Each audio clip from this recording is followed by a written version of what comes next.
Srinath Reddy Mittapalli YouTube ఛానల్కి స్వాగతం. అందరికీ నమస్కారం. నేను మీ శ్రీనాథ్ రెడ్డి మిట్టపల్లి. ఇవాళ తారీఖు వచ్చి జనవరి 26, 2025 సంవత్సరం. ఇవాళ ముఖ్యాంశాల్లోకి వచ్చినట్లయితే మన సబ్స్క్రైబర్స్ అందరికీ 76వ గణతంత్ర దినోత్సవ శుభాకాంక్షలు. కువైట్లో ఉన్నటువంటి మన భారతదేశానికి సంబంధించినటువంటి రాయబారి కార్యాలయం అంటే ఎంబసీ ఏదైతుందో ఆ ఎంబసీ ఆవరణలో ఇవాళ గణతంత్ర దినోత్సవ వేడుకలు నిర్వహించుకోవడం జరిగింది. ఇందులో మన అంబాసిడర్ అయినటువంటి ఆదర్శ్ సుసైక గారు జాతీయ పతాకాన్ని ఎగురవేసి కువైట్లో ఈ సంబరాలు ఎదురుగా ప్రారంభించారు. అలాగే మన భారతదేశంలో కూడా 76వ గణతంత్ర దినోత్సవ వేడుకల్ని చాలా ఘనంగా నిర్వహించుకోవడం జరిగింది. ముఖ్యంగా గణతంత్ర దినోత్సవ వేడుకలు అనగానే మనకందరికీ బాగా గుర్తొచ్చేది కర్తవ్య పథ్. ఢిల్లీలో ఉన్నటువంటి కర్తవ్య పథ్ ఏదైతే ఉందో ఇక్కడ మన దేశ రాష్ట్రపతి గారు అయినటువంటి ద్రౌపది ముర్ము గారు జాతీయ పతాకాన్ని ఎగురవేసి కార్యక్రమాన్ని ప్రారంభించారు. దాని తర్వాత ఇంక మిగతా ప్రోగ్రామ్స్ అన్నీ మీకు తెలుసు కదా, అవన్నీ నిర్వహించడం జరిగింది. అయితే అక్కడ ప్రత్యేకమైన ఆకర్షణగా నిలిచింది మన ఆంధ్రప్రదేశ్ నుంచి వెళ్ళినటువంటి శకటం ఒకటి. సో అది ఈ ఏటికొప్పాక చెక్క బొమ్మలు ఏవైతే ఉన్నాయో వాటిని ప్రదర్శించడం జరిగింది. అంటే వాటిని ఉద్దేశిస్తూ ఒక శకటాన్ని అయితే ప్రదర్శించడం జరిగింది మన రాష్ట్రం తరపున. సో అది చాలా ఆకర్షణగా అయితే నిలబడింది. సో ఎందుకంటే మన సంస్కృతిలో అది సుమారుగా 400 ఏళ్ళకు పైగా చరిత్ర అయితే ఉంది దానికి. సో అలాంటి చరిత్ర కలిగినటువంటి దాన్ని శకటం కింద మన ఆంధ్రప్రదేశ్ రాష్ట్రం తరపున అక్కడ ప్రదర్శించడం జరిగింది. సో ఏదైనప్పటికీ మరొకసారి మన సబ్స్క్రైబర్స్ అందరికీ 76వ గణతంత్ర దినోత్సవ శుభాకాంక్షలు. కువైట్కి సంబంధించిన ఒక మహిళా పౌరురాలకి మన భారతదేశ ప్రభుత్వం పద్మశ్రీ అవార్డుని ప్రకటించింది. దీనికి సంబంధించిన వివరాలుగా మనం చూసుకున్నట్లయితే మన భారతదేశ ప్రభుత్వం మన భారతదేశంలో ఎవరైతే జనరల్గా ఈ కళ, సామాజిక సేవ, ప్రజా వ్యవహారాలు కావచ్చు, అలాగే సైన్సు, ఇంజనీరింగ్, వైద్యం, సాహిత్యం, విద్య ఇలాగ పలు రంగాల్లో విశేష సేవలు అందించిన వాళ్ళు ఎవరైతే ఉంటారో అలాంటి వారిని గుర్తించి వారికి ఈ అవార్డులను ఏదైనా ప్రకటిస్తూ ఉంటారు. అంటే పద్మవిభూషణ్, పద్మభూషణ్, అలాగే పద్మశ్రీ ఈ అవార్డులను ప్రకటిస్తుంటారు. అందులో భాగంగా ఈ సంవత్సరం కూడా అవార్డులను ఏదైనా ప్రకటించారు. అందులో 7 పద్మవిభూషణ్ అవార్డులు అయితే ఉన్నాయి. అందులో మన తెలుగు వాళ్ళు కూడా ఒకరైతనుకు ఉన్నారు. అలాగే 19 పద్మభూషణ్ అవార్డులు ఉన్నాయి. అందులో కూడా మన తెలుగు వారు ఒకరైతనుకు ఉన్నారు, బాలకృష్ణ గారు రావడం జరిగింది.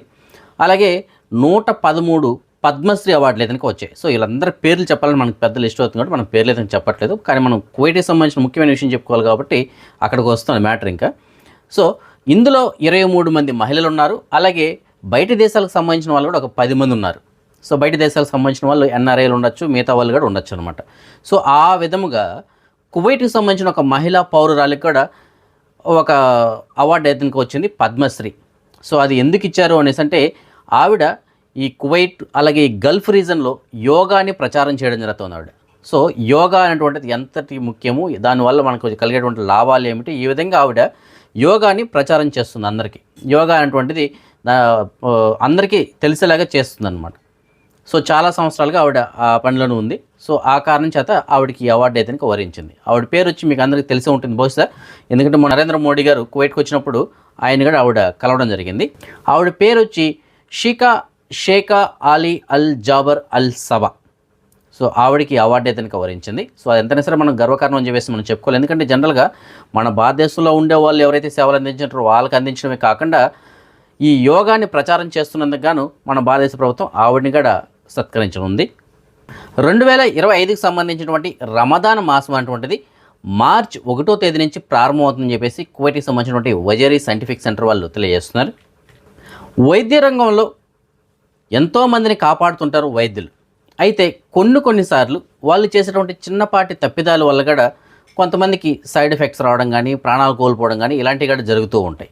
సో ఆ విధంగా కువైట్లో గడిచిన ఒక 3 సంవత్సరాల్లో సుమారుగా 3000 కేసులు వైద్యపరంగా ఇచ్చినటువంటి తప్పుడు సమాచారం ఏదైతే ఉంటుందో వాటి కారణంగా వారికి వైద్యపరంగా కొన్ని సమస్యలు అయితే వచ్చినట్లు తెలియజేస్తున్నారు. అంటే రిపోర్ట్స్ వల్ల కావచ్చు, వాళ్ళు ఇచ్చినటువంటి ట్రీట్మెంట్ కావచ్చు, ఇలాంటి కేసులు అనమాట. సుమారుగా 3000 కేసులు నమోదయ్యాయని చెప్పేసి తెలియజేస్తున్నారు. అయితే కోర్టు దృష్టికి మాత్రం వీటిలో చాలా తక్కువగా వెళ్ళాయి.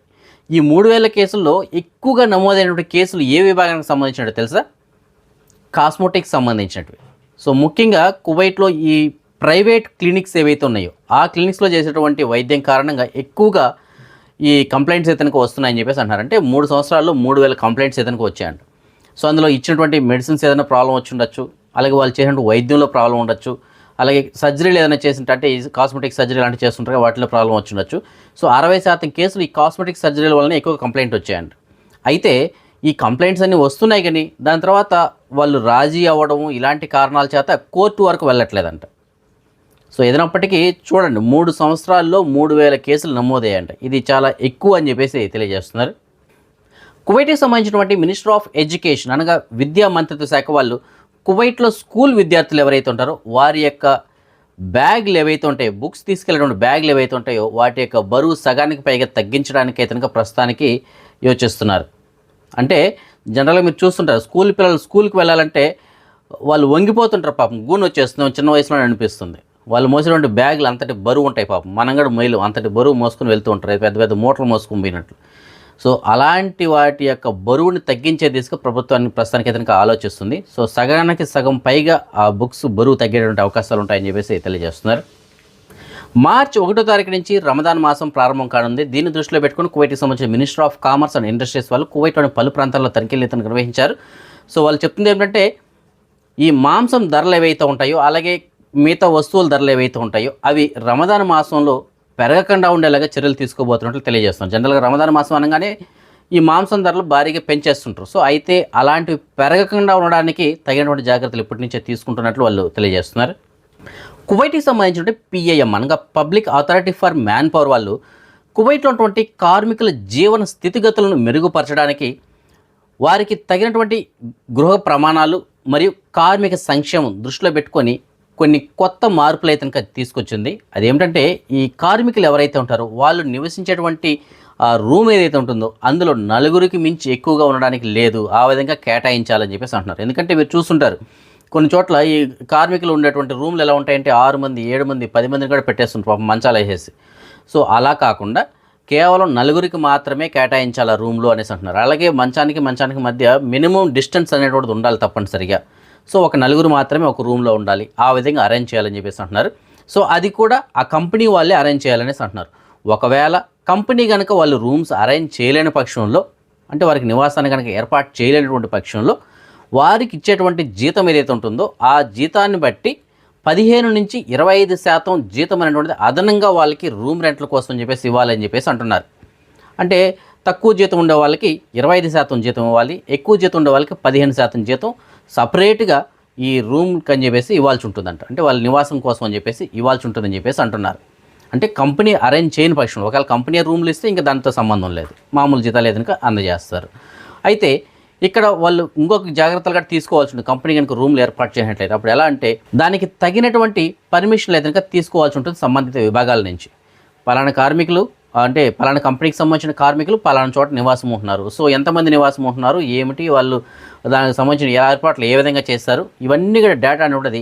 తగినటువంటి అనుమతులు కువైట్కి సంబంధించినటువంటి మిగతా సంబంధిత విభాగాలు ఉంటాయి కదా, ఫైర్ సేఫ్టీ వాళ్ళు కావచ్చు, అలాగే public authority for man power వాళ్ళు కావచ్చు, ఈ విధంగా అందరి దగ్గర నుంచి పర్మిషన్లు తీసుకొని వాళ్ళకి రూమ్లు ఏదైనా ఏర్పాటు చేయాల్సి ఉంటుందని చెప్పేసి అంటున్నారు. సో ఏదైనప్పటికీ కార్మికుల యొక్క సంక్షేమం దృష్టిలో కువైట్కి సంబంధించిన గవర్నమెంట్ అంటే పిఏఎం వాళ్ళు public authority for man power నిర్ణయం తీసుకున్నారు. చాలా మంచి నిర్ణయం అని చెప్పేసి మనం చెప్పుకోవాలి. ఎందుకంటే ఒక రూమ్లో ఎక్కువ మందిని పెట్టకుండా ఒక 4 అంటే చాలా ఫ్రీగా ఉండొచ్చు వాళ్ళు. ఒకవేళ వాళ్ళు రూమ్ అరేంజ్ చేయకపోతే వీళ్ళు ఎక్కడైనా ఉండొచ్చు అనేసి అంటే అప్పుడు వాళ్ళు జీతం ఎక్స్ట్రా ఇవ్వాల్సి ఉంటుంది. సో ఈ విధంగా కొత్త కండిషన్స్ అయితే తీసుకొచ్చారు. కువైట్కి సంబంధించిన పాసి అనగా public authority for civil information వాళ్ళు ఎవరైతే ఉన్నారో వాళ్ళు మరోసారి సుమారుగా 554 మందికి సంబంధించినటువంటి చిరునామాలని వారి యొక్క సివిల్ ఐడి కార్డు నుంచి తొలగించడం జరిగింది. అంటే వారి యొక్క అడ్రస్ అయితే క్యాన్సిల్ చేశారు. సో వాళ్ళందరూ కూడా వీలైనంత త్వరగా వారి యొక్క చిరునామాలని పునరుద్ధరించుకోవాల్సి ఉంటుంది. కువైట్కి సంబంధించిన భద్రతా అధికారులు కువైట్లో మాదక ద్రవ్యాల అక్రమ రవాణా మరియు స్మగ్లింగ్ వీటిని దృష్టిలో పెట్టుకొని ఎప్పటికప్పుడు తనిఖీలు ఏదైనా నిర్వహిస్తూ ఉంటారు. సో ఆ తనిఖీల్లో భాగంగా వీళ్ళు నిర్వహించినటువంటి సుమారుగా ఒక 17 కేసుల్లో 21 మందిని అదుపులో తీసుకున్నట్లు తెలియజేస్తున్నారు. వీరి దగ్గర నుంచి భారీ స్థాయిలోనే మాదక ద్రవ్యాలను కూడా స్వాధీనం చేస్తున్నారు. వాటి యొక్క లిస్ట్ కానీ మనం ఒకసారి చూసినట్లయితే చాలా పెద్దదిగా ఉంది. 6.2 కేజీల హాసిస్, 8.16 కేజీల గంజాయి, 3.1 కేజీల క్రిస్టల్ మిత్, అలాగే 153 గ్రాముల కొకైన్, అలాగే 550 గ్రాముల కెమికల్ అంటే కెమికల్స్తో తయారు చేసినటువంటి మాదక ద్రవ్యాలు అవి కూడా, అలాగే 10 గ్రాముల హెరాయిన్, అలాగే 100 గ్రాముల మ్యాజిక్ మష్రూమ్స్ అంటే మష్రూమ్స్ అంటే పుట్టగొడుగులే కాకపోతే వాటిలో ఆల్రెడీ మందు అయితే అంటే మత్తు పదార్థాలు అయితే కలిపి ఉంటారు అలాంటివి, అలాగే 20 ml గంజాయితో తయారు చేసినటువంటి ఆయిల్, అలాగే 12,042 లిరికా మాత్రలు, 400 క్యాప్టగాన్ మాత్రలు, వీటితో పాటుగా 147 సైకోట్రోపిక్ మాత్రలు, అంటే ఈ మత్తుని కలిగించేటువంటి మాత్రలు అవి కూడా. సో అలాంటివి ఒక 147 మాత్రలు స్వాధీనం చేస్తున్నారు. వీటితో పాటుగా 9 తుపాకులు, మరియు వాటిని కాల్చాలంటే తప్పనిసరిగా బుల్లెట్స్ ఎత్తనకు ఉండాలి కదా, సో అలాంటివి వాటిని కూడా స్వాధీనం చేసుకున్నట్లు తెలియజేస్తున్నారు. వీటితో పాటుగా సుమారుగా 20,825 కువైటీ దినార్లను కూడా స్వాధీనం చేసుకున్నట్లు తెలియజేస్తున్నారు. అంటే క్యాష్ రూపంలో స్వాధీనం చేసుకున్నారంట. సో ఈ విధంగా భారీగానే స్వాధీనం చేసుకున్నారని చెప్పేసి మనం చెప్పుకోవాలి. సో ఎవరినైతే 21 మందిని అరెస్ట్ చేశారో వారందరిపైన చట్టపరమైన చర్యలు తీసుకోవడం కోసం సంబంధిత విభాగాలకు రెఫర్ చేసినట్లు తెలియజేస్తున్నారు. అన్నమయ్య జిల్లా రాజంపేటలో ఇవాళ ఒక విద్యార్థిని ఆత్మహత్యకు పాల్పడింది. దీనికి సంబంధించిన మనం చూసుకున్నట్లయితే ఈ మున్నూరు జడ్పీ హై స్కూల్లో 9వ తరగతి చదువుతున్నటువంటి 14 సంవత్సరాల వయసు కలిగినటువంటి ఒక విద్యార్థిని ఇవాళ ఈ రిపబ్లిక్ డే అంటే గణతంత్ర దినోత్సవ వేడుకలకి తనకు హాజరైంది. దాని తర్వాత ఇంటికి చేరుకుంది. ఇంటికి చేరుకున్న తర్వాత బాత్రూంలోకి వెళ్ళి ఉరివేసుకొని ఆత్మహత్యకు పాల్పడినట్టు తెలియజేస్తున్నారు. అయితే ఆ విద్యార్థిని, ఆ అమ్మాయి ఎందుకు ఆత్మహత్య చేసుకోవాల్సి వచ్చింది, ఏమిటి అనే దాని గురించి ఇంకా పూర్తి వివరాలు అయితే ఇంకా తెలియలేదు. ప్రస్తుతానికి పోలీసు వాళ్ళు కేసు నమోదు చేసి వివరాలు అయితే ఇంకా సేకరిస్తున్నారు. వివాహ వేడుకల్లో రకరకాలైనటువంటి సాంప్రదాయాలు అయితే కనుక ఉంటాయి. సో ఎవరి సాంప్రదాయాలు వారివి, ఒకరికి నచ్చచ్చు, ఒకరికి నచ్చకపోవచ్చు. సో వారి సాంప్రదాయాలు వారికి గొప్ప. సో ఇవి ఎందుకు చెప్తున్నానంటే సుడాన్లో కూడా ఇలాంటి సంప్రదాయం అయితే ఒకటి ఉంది. అయితే దాన్ని చూస్తే మనలాంటి వాళ్ళు అయితే కొద్దిగా వింతగా అనిపించవచ్చు మనకి. కాకపోతే వాళ్ళకి ఎప్పటి నుంచో వస్తున్నటువంటి సాంప్రదాయం అంటది. సో అది ఎలా ఉంటుందంటే ఎవరైతే పెళ్లి చేసుకోవాలనుకుంటున్నాడో పెళ్లి కొడుకు, సో ఆ పెళ్లి కొడుకు ఏం చేస్తారంటే జాటీతోటి కొట్టడం జరుగుతుంది. ఆ కొట్టేటువంటి క్రమంలో వాళ్ళ ఫ్రెండ్ వచ్చి అడ్డుపడతాడు, ఆ ఫ్రెండ్ని కొడతారు. ఆ ఫ్రెండ్కి అడ్డంగా ఇంకొక ఫ్రెండ్ వస్తాడు. సో ఈ విధంగా ఫ్రెండ్స్ అనే వాళ్ళు అడ్డుగా వస్తూ ఉంటారనమాట. ఆఖరికి ఎవరైతే కొడతారో అతన్ని కూడా మళ్ళీ కొట్టడం జరుగుతుంది అందరూ కలిసి. అంటే ఒక్కొక్కరుగా అందరూ ఫ్రెండ్స్ అందరూ కూడా అతనికి సపోర్ట్ చేస్తూ రావడం జరుగుతుంది. ఇదంతా ఏమిటంటే పెళ్లి చేసుకున్న తర్వాత అతను ఎన్ని ఒడిదుడుకులు వచ్చినా సరే అతను ఎదుర్కోగలగాలి పెళ్లి కొడుకు. అలాగే స్నేహితులు కూడా వారికి సాయం అందించాలి అనేటువంటి ఒక స్నేహభావంతో ఉండాలి అని చెప్పేసి దాని యొక్క సారాంశంగా మనం భావించాలి. సో ఆ విధంగా దానికి సంబంధించిన ఒక వీడియో ఉంది. ఈ వీడియో చివరిలో మీకు నేను అందిస్తాను, ఒకసారి దాన్ని కావాలంటే మీరు గమనించవచ్చు. సో అక్కడ పెళ్లి జరిగే దానికి ముందు వారి యొక్క తంతు ఎలా ఉంటుందో ఒకసారి మీరు గమనించండి. మన సబ్స్క్రైబర్ ఒకరు మనకి మెసేజ్ పెట్టారు, వాళ్ళకి ఒక వర్కర్ కావాలని చెప్తున్నారు. అంటే కువైట్ వాళ్ళ ఇంట్లో పనిచేయడానికి ఒక వర్కర్ అంటే కద్దామా కావాలని చెప్పేసి అంటున్నారు. మంచి జీతం అయితే కనుక ఇస్తామని చెప్పేసి అంటున్నారు. దీనికి సంబంధించిన పూర్తి వివరాల కోసం మీకు నేను డిస్ప్లేలో ఒక నెంబర్ ఇచ్చిన నెంబర్ కాల్ చేసి పూర్తిగా కనుక్కొని మీకు నచ్చితే వెళ్ళొచ్చు. ఇవాళ వీరబల్లి తన్విక అనేటువంటి అమ్మాయి పుట్టినరోజు జరుపుకోవడం జరుగుతుంది. ఇంకా ఎవరైనా మన సబ్స్క్రైబర్స్ యొక్క పిల్లలు వాళ్ళ పుట్టినరోజు జరుపుకుంటుంటే వారికి కూడా నా తరపున అలాగే మన ఛానల్ సబ్స్క్రైబర్స్ అందరి తరపున పుట్టినరోజు శుభాకాంక్షలు. అదే మనం ఈ మనీ ఎక్స్చేంజ్ విషయానికి వచ్చినట్టయితే ప్రస్తుతానికి ఒక కువైట్ దినార్ మన భారతదేశం రూపీస్లో సుమారుగా 278 రూపాయల 75 పైసలుగా ఉంది. బంగారం విషయానికి వచ్చినట్టయితే మాలియాలో ఉన్న సూకల్ వత్తి అనేటువంటి షాప్ నెంబర్ 121లో ఉన్న ఎఫ్కే జ్యువెలర్స్ వాళ్ళు మనకు అందించిన సమాచారం మేరకు 22 క్యారెట్ల బంగారం ప్రస్తుతానికి ఒక గ్రామ్ ధర 25 దినార్ల 400 పైసలుగా ఉంది. అదే 24 క్యారెట్ల బంగారం ఉన్న బిస్కెట్ రూపాయల బంగారం ప్రస్తుతానికి ఒక గ్రామ్ ధర 27 దినార్ల 700 పైసలుగా ఉంది. సో ఈ ఫ్రెండ్స్ ప్రస్తుతానికి అప్డేట్స్. రేపు రాత్రి 9 గంటలకు వచ్చిన వీడియోలో మరిన్ని అప్డేట్స్ తెలుసుకుందాం. అందరికోసం జై హింద్.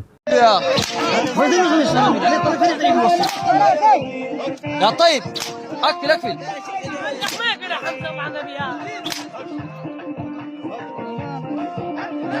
ابشر والله ابشر يا عبد الله ابشر بس ابشر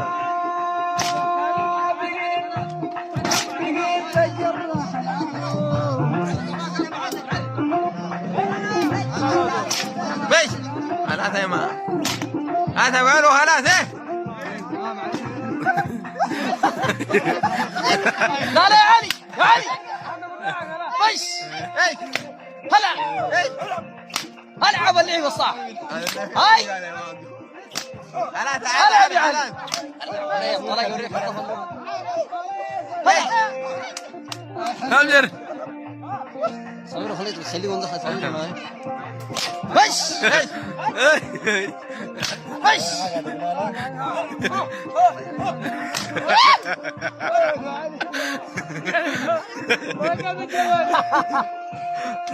هلا